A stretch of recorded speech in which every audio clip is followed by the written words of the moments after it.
നമസ്കാരം. ഏറെ വിവാദങ്ങൾ നിറഞ്ഞതും അതോടൊപ്പം തന്നെ വാർത്തകളിൽ ഇടം പിടിച്ചതുമായിട്ടുള്ള ഒരു പേരായിരുന്നു ഗവർണർ ആരിഫ് മുഹമ്മദ് ഖാൻ.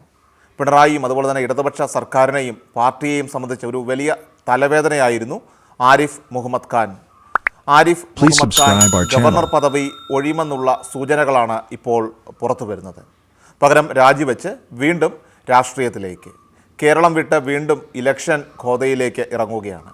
ലോക്സഭാ തെരഞ്ഞെടുപ്പിൽ ഉത്തർപ്രദേശിൽ BJPയുടെ ഷുവർ സീറ്റുകളിൽ ഒന്നായിട്ടുള്ള ഒരു സീറ്റിൽ മത്സരിക്കുമെന്നുള്ള സൂചനകളാണ് ഇപ്പോൾ പുറത്തു വരുന്നത്. കേരളത്തിലെ പ്രതിപക്ഷ പോരാട്ടം നിർത്തി ഗവർണർ ആരിഫ് മുഹമ്മദ് ഖാൻ കേന്ദ്രമന്ത്രിയാകാനുള്ള കരുനീക്കത്തിലെന്നും സൂചനയുണ്ട്. 7 മാസം കൂടി കേരളത്തിൽ ഗവർണർ പദവിയിൽ ബാക്കിയുണ്ടെങ്കിലും രാജിവെച്ച് അടുത്ത ലോക്സഭാ തെരഞ്ഞെടുപ്പിൽ ഒന്നുകൂടി പോരാടാനാണ് ആരിഫ് മുഹമ്മദ് ഖാൻ്റെ നീക്കമെന്നറിയുന്നു. മോദി മന്ത്രിസഭയിൽ ഒരു ക്യാബിനറ്റ് മന്ത്രിസ്ഥാനത്തിന് ശേഷം അടുത്ത ഉപരാഷ്ട്രപതി എന്ന പദവിയിലേക്ക് ആരിഫിന് ഒരു കണ്ണുള്ളതായിട്ടാണ് ചില ചർച്ചകൾ പുറത്തു വരുന്നത്. ഉത്തർപ്രദേശിൽ BJPയുടെ ഷുവർ സീറ്റുകളിൽ ഒന്നിൽ ആരിഫ് മത്സരിച്ചേക്കും. സമീപ ദിവസങ്ങളിൽ തുടരെ ആരിഫ് ഡൽഹിക്ക് പോകുന്നതും ഓഫീസ് ഫയലുകൾ അടിയന്തരമായിട്ട് തീർപ്പാക്കുന്നതുമൊക്കെ ഇതിൻ്റെ ഭാഗമാണത്രേ. മോദിയുമായിട്ട് നല്ല ചങ്ങാത്തത്തിലാണ് ഏറെക്കാലമായിട്ട് ഗവർണർ ആരിഫ് മുഹമ്മദ് ഖാൻ. കേരളത്തിൽ കോൺഗ്രസ് നേതൃത്വത്തിലുള്ള പ്രതിപക്ഷത്തിൻ്റെ പിടിപ്പുകേടിനും അനൈക്യത്തിനും പകരക്കാരനായിട്ട് പിണറായി വിജയനെ വരച്ച വരയിൽ നിർത്തുന്നയാളാണ് ഗവർണർ.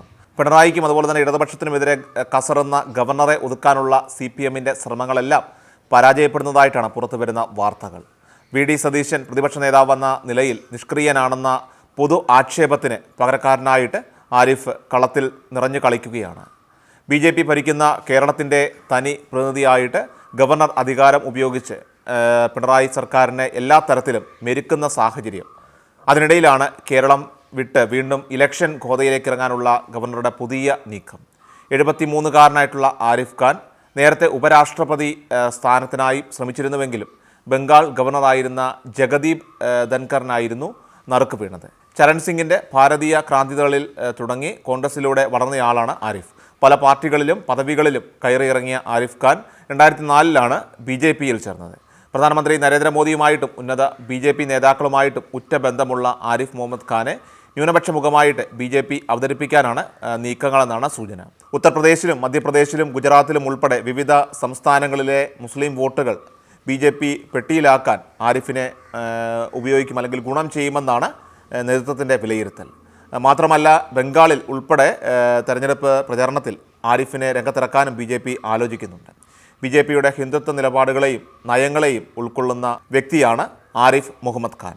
താൻ പതിറ്റാണ്ടുകളായിട്ട് RSS ആണെന്ന് ഇദ്ദേഹം പലതവണ തുറന്നു പറഞ്ഞിട്ടുണ്ട്. കേരളത്തിൻ്റെ ഗവർണറായിട്ട് 2019 സെപ്റ്റംബർ 6 ആരിഫ് മുഹമ്മദ് ഖാൻ ചുമതലയേൽക്കുന്നത്.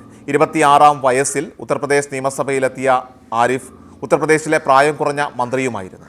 ഇന്ദിരാഗാന്ധിയുടെ മരണശേഷം രാജീവ് ഗാന്ധിയുടെ വിശ്വസ്തനായിട്ടുള്ള സുഹൃത്തായിരുന്നു ആരിഫ് മുഹമ്മദ് ഖാൻ.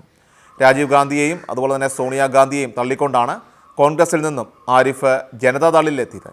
അലിഗഡ് മുസ്ലിം സർവകലാശാലയിൽ സ്വതന്ത്രത പാർട്ടിയുടെ ബാനറിൽ അവിടെ യൂണിയൻ പ്രസിഡൻ്റായിരുന്നു. ആരിഫ് ഖാനെ കോൺഗ്രസിലെത്തിച്ചത് ഇന്ദിരാഗാന്ധിയാണ്. അത്തരത്തിൽ കോൺഗ്രസിൻ്റെ ദേശീയ ജോയിൻറ്റ് സെക്രട്ടറിയായി നിയമിതനായി. 1980 കാൺപൂരിൽ നിന്ന് ലോക്സഭാ അംഗവും അതുപോലെ തന്നെ 1982 കേന്ദ്ര വാർത്താ വിതരണ സഹമന്ത്രിയുമായ ഉത്തർപ്രദേശിലെ ബഹ്റൈച്ചിൽ നിന്നും 2ാം വട്ടവും അതുപോലെ തന്നെ ഖാൻ ലോക്സഭാ അംഗമായി. ഷബാനു കേസിൽ മുസ്ലിം വനിതകൾക്ക് ജീവനാംശം നൽകണമെന്ന സുപ്രീം കോടതി വിധിയെ പ്രധാനമന്ത്രി രാജീവ് ഗാന്ധി ആദ്യം പിന്തുണയ്ക്കുകയും പിന്നീട് മുസ്ലിം വ്യക്തി നിയമ ബോർഡിൻ്റെ വാദങ്ങൾ കേട്ട് നിലപാട് മാറ്റുകയും ചെയ്തതോടെയാണ് ആരിഫ് മുഹമ്മദ് ഖാൻ കോൺഗ്രസിൽ നിന്നും പിന്മാറിയത്.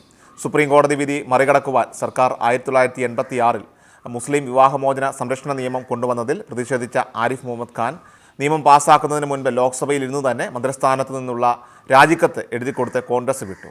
തുടർന്ന് VP സിംഗിനൊപ്പം ജൻ മോർച്ചയിലൂടെ ജനതാദളിലെത്തുകയും VP സിംഗ് സർക്കാരിൽ വ്യോമയാന മന്ത്രിയായിട്ട് ചുമതലയേൽക്കുകയാണ്. അവിടെയും നിന്നില്ല ആരിഫ് മുഹമ്മദ് ഖാൻ.